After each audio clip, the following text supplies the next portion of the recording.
নমস্কার। একটি বিয়ারা প্রশ্ন এই মাঝরাতে মনের মধ্যে খুব নাড়াচাড়া দিয়ে উঠল। সময়টা তো খুব কঠিন, খুব দুস্তর একটা দুর্বিষহ পরিবেশের মধ্যে আমরা চলেছি। এই পরিবেশ থেকে কি করে আমরা উত্তীর্ণ হব, কি করে আমরা এই পরিবেশ থেকে আবার সুস্থ স্বাভাবিক প্রাণ উচ্ছল দিনে আসতে পারবো তা নিয়ে ভাবছি। এইরকম সময়ে আমাদের একটা প্রশ্ন খুব গভীরভাবে নাড়া দিচ্ছে। সেটা হলো, আমাদের রাজ্যের প্রশাসনিক প্রধান তিনি এই করোনা মহামারীকে ঘিরে একই সাথে যেভাবে জুতো সেলাই থেকে চণ্ডীপাঠ করছেন, আমাদের প্রচার মাধ্যমের ভেতর দিয়ে যা দেখতে পাচ্ছি, যেভাবে তার কাজকর্মকে জুতো সেলাই থেকে চণ্ডীপাঠ বলে অভিহিত করা হচ্ছে। তিনি প্রথমে এই করোনা আতঙ্ক শুরুর সময় আমাদেরকে দেখিয়েছেন হাতটা কিভাবে করোনা ভাইরাস আটকানোর জন্য ব্যবহার করা হবে, এইভাবে না এইভাবে। প্রবীণতম মন্ত্রী সুব্রত মুখার্জি সেগুলি মক্ষ করলেন, আমরা দেখতে পেলাম। না, এসব নিয়ে আমরা কোনো উপহাস করছি না, মজা করছি না। প্রশাসনিক প্রধান তিনি তো এগুলো দেখাবেন, তার সেই দেখানোর ভেতর দিয়ে আমরা তো শিখব। তারপর দেখলাম তিনি বড্ড ক্লান্ত হয়ে পড়ছেন। এই আপদ বামপন্থী মিডিয়াগুলি, এই যে দেখছি অর্করাজ পণ্ডিত আছেন, এইসব ছেলেপিলেরা কোথা থেকে মরা খুঁজে আনছে, করোনা রোগী খুঁজে আনছে। আসলে মৃতদেহকে ঘিরে রাজনীতি করবার হক তো একজনেরই ছিল। মৃত্যু মিছিল নিয়ে রাজনীতি করবার হক তো একজনেরই ছিল। অপরে কি করে তা নিয়ে প্রশ্ন করছে? কেন প্রশ্ন করছে? না, এখন তো রাজনীতি করার সময় নয়, এখন তো প্রশ্ন করার সময় নয়। ভগবান তো নিদ্রা যাননি, ভগবান ভীষণ সজাগ। তিনি নানান ধরনের আমাদের টোটকা বাতলে দিচ্ছেন। সেদ্ধ ভাত খাওয়ার কথা বলছেন, ডিম সেদ্ধ ভাত খাওয়ার কথা বলছেন, বাতাস থেকে ভিটামিন সংগ্রহের কথা বলছেন। কিন্তু একবার কেউ যদি গলা খুলে গেয়ে ফেলেন, তখন ক্ষুধার বেলা শুধালেন না, এলো পুত্র গেল কোথা, রামপ্রসাদের সেই গান, মা হওয়া কি মুখের কথা।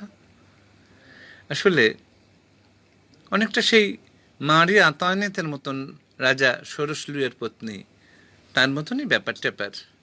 মানুষ খেতে পাচ্ছেন কি পাচ্ছেন না, সেই প্রশ্নগুলি তো ধীরে ধীরে আরো তীব্র হয়ে উঠছে। আজকে যেমন আমরা দেখলাম এই নবান্নে এত দৈনন্দিন আলাপ আলোচনা এবং প্রেসকে নানান ধরনের জ্ঞানগর্ভ বক্তৃতা, কি করা উচিত কি করা উচিত না, কেন্দ্র টাকা দিচ্ছে না, কেন্দ্রর হাতে এত টাকা, কেন্দ্রের চাল এখনো এলো না, কেন্দ্রের লোকেরা, কেন্দ্রের শাসকেরা, শাসক দলের লোকেরা তারা ত্রাণ নিয়ে নানান ধরনের রাজনীতি করছে, এবং কেন্দ্রের এই রাজনৈতিক ষড়যন্ত্রের সঙ্গে তার চিরকালীন শত্রু বামপন্থীরাও কিভাবে সহযোগিতা করছেন,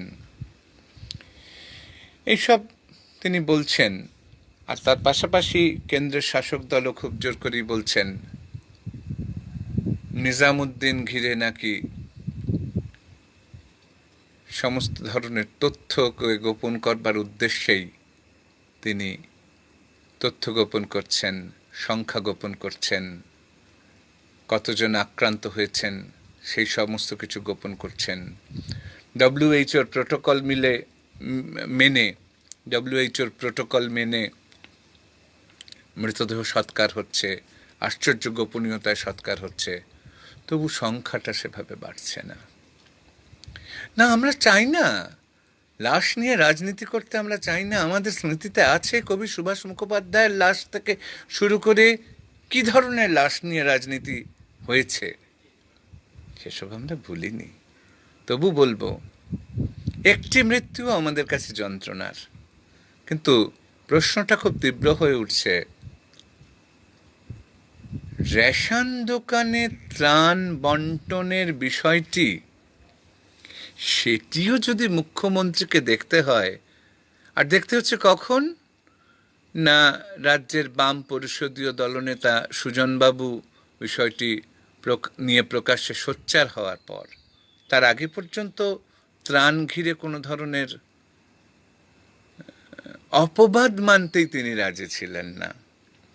সুজনবাবু বলবার পর তার মনে হয়েছে সামান্য একটু আয়স্তা আয়স্তা, ওর মতন হিন্দিতেই বলতে হয়, অল্প অল্প কিছু হয়তো হচ্ছে।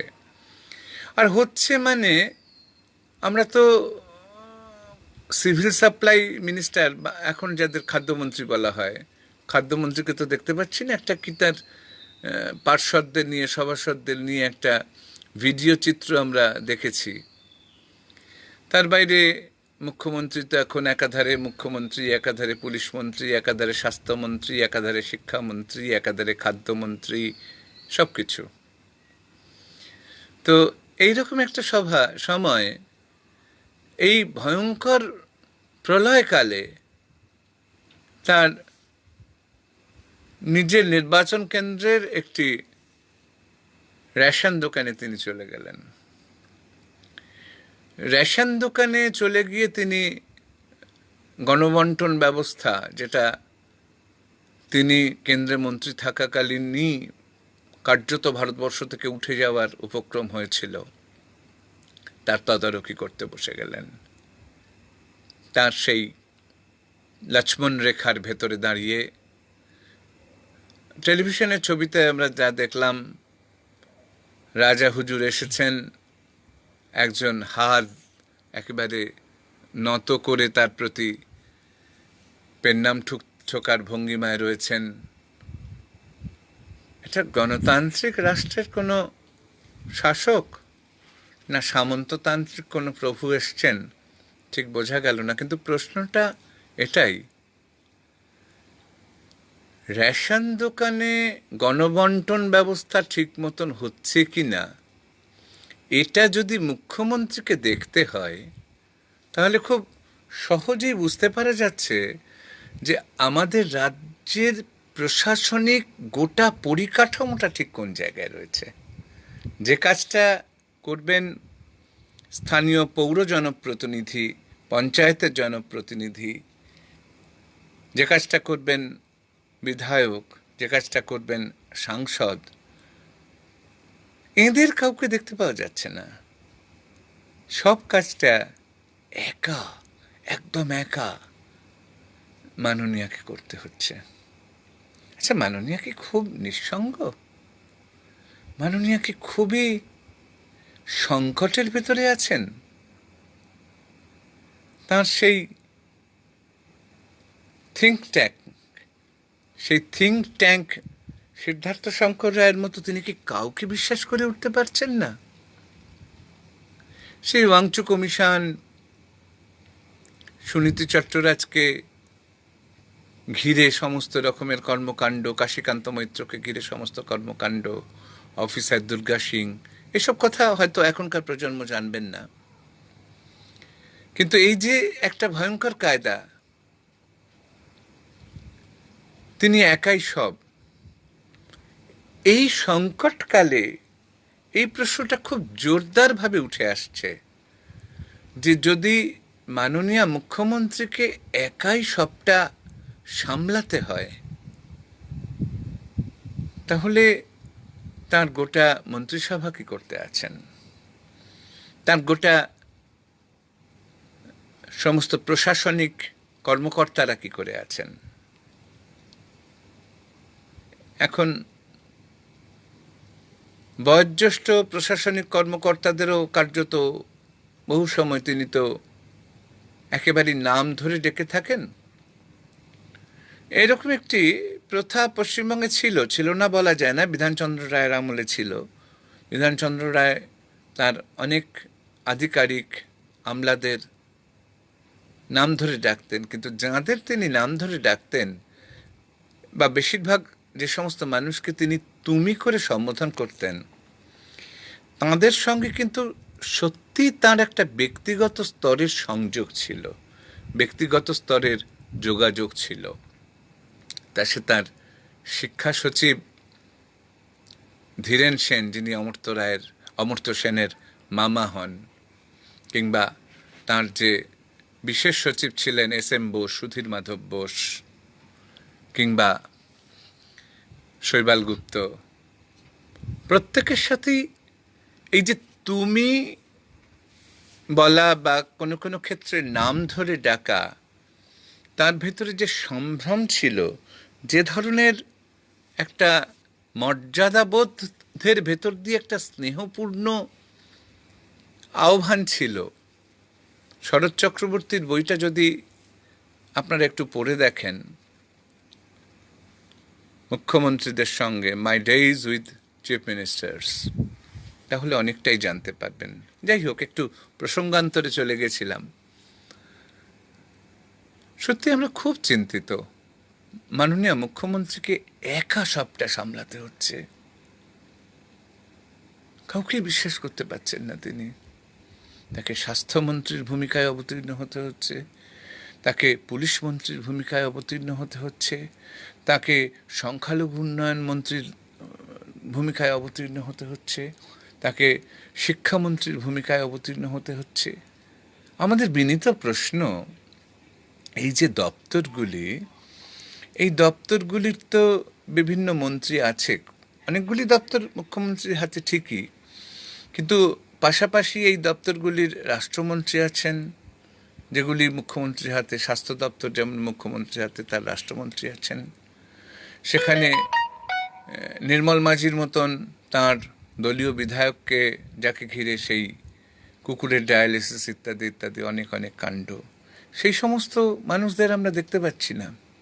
আমরা দেখতে পাচ্ছি মুখ্যমন্ত্রীর বিশেষ ঘনিষ্ঠ মাত্র একজন চিকিৎসককে। সেই যে বিশেষজ্ঞ কমিটি, সেই বিশেষজ্ঞ কমিটির ডাক্তার ধীমান গাঙ্গুলি বা ডাক্তার সুকুমার মুখার্জি, এদের কাউকেই আমরা দেখতে পাচ্ছি না।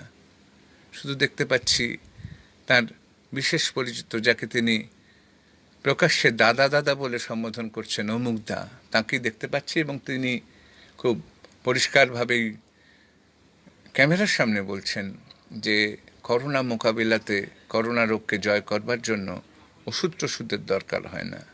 এবং রাজ্যের একজন চিকিৎসক, আমি আপামর একেবারে জান কবুল করা মার্কিন সাম্রাজ্যবাদের বিরোধী হয়েও মার্কিন রাষ্ট্রপতিকে এইভাবে প্রকাশ্যে কোনো একটি ঘটনার কেন্দ্র করে মহামূর্খ এরকমভাবে সম্বোধন করতে পারবো না, আমার রুচিতে বাঁধবে। তাকে আমি রাজনৈতিক আক্রমণ অবশ্যই করব। তার সাম্রাজ্যবাদী চিন্তা চেতনা, ভারতবর্ষকে হুমকি দিয়ে তিনি যেভাবে ম্যালেরিয়ার ওষুধ নিয়ে গেলেন, এই সমস্ত কিছু সমালোচনা আমি করব। কিন্তু তাই বলে তার শিক্ষাগত যোগ্যতা, তাকে মহামূর্খ বলা, এই ধরনের প্রশ্ন, এই ধরনের কথা, এগুলি বামপন্থী বলে না, এগুলো মানুষের রুচি বিরুদ্ধ। তো সেই রকম কাজই যারা করবেন, যারা করছেন, যারা বলছেন, তারাই আমাদের প্রশাসনিক প্রধানের ভীষণ কাছের মানুষ, তাদের আস্থাভাজন দাদা। তো এরকম একটি পরিস্থিতিতে আমরা খুব খুব চিন্তিত যে মাননীয় মুখ্যমন্ত্রীকে একা সবটা করতে হচ্ছে। বড় নিঃসঙ্গ তিনি কাউকে বিশ্বাস করতে পারছেন না। নিজেকেও কি পারছেন? প্রশ্নটা এখন সেই জায়গায় এসে দাঁড়াচ্ছে। সবাই ভালো থাকুন, সবাইকে নিয়ে ভালো থাকুন। শারীরিক দূরত্ব বজায় রাখুন, চিকিৎসা বিজ্ঞান যেভাবে বলছে সেইভাবে।